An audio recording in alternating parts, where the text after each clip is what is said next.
figues blanches, figues noires, figues de toute qualité, pourvu que ce soit des figues. Figues des morts, Bianche rappelle aussi les figues des morts. Nous voudrions profiter de ce village très sucré pour parler de figues.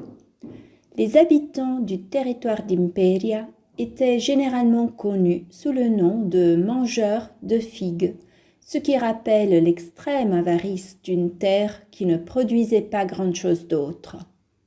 À Aurigo, nous avons retracé un souvenir encore très vif de l'importance sociale de ce fruit.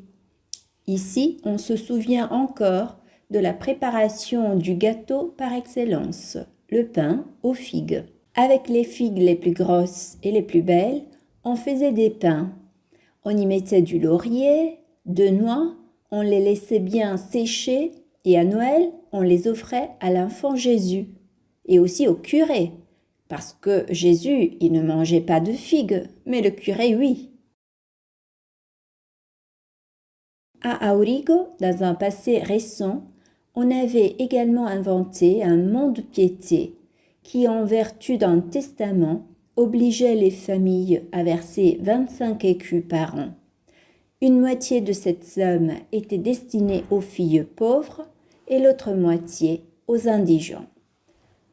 Une autre curiosité concernant Aurigo provient d'un ancien document selon lequel un moulin était très convoité dans cette région.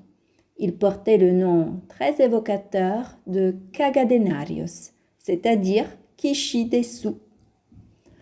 Le village est dominé par les palais appartenant aux nobles anciens, qui ont laissé, entre autres, de nombreuses œuvres d'art, comme l'église paroissiale de Sant'Andrea, l'église primitive d'Aurigo, avant qu'une invasion de fourmis n'oblige les habitants à reconstruire le village un peu plus bas.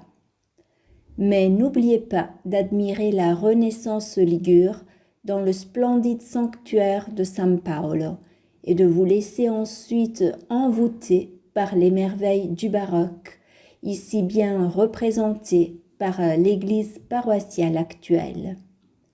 Enfin, il faut dire qu'à côté du triomphe de la religion, les histoires un peu plus profanes ne manquaient pas non plus à Aurigo, comme la suivante. On racontait ces histoires dans les endroits où l'on nettoyait le blé.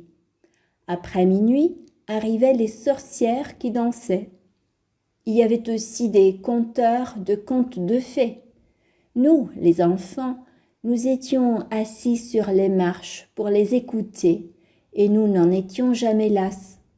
Ils racontaient aussi des histoires effrayantes et nous, les enfants, nous avions peur de rentrer chez nous dans l'obscurité.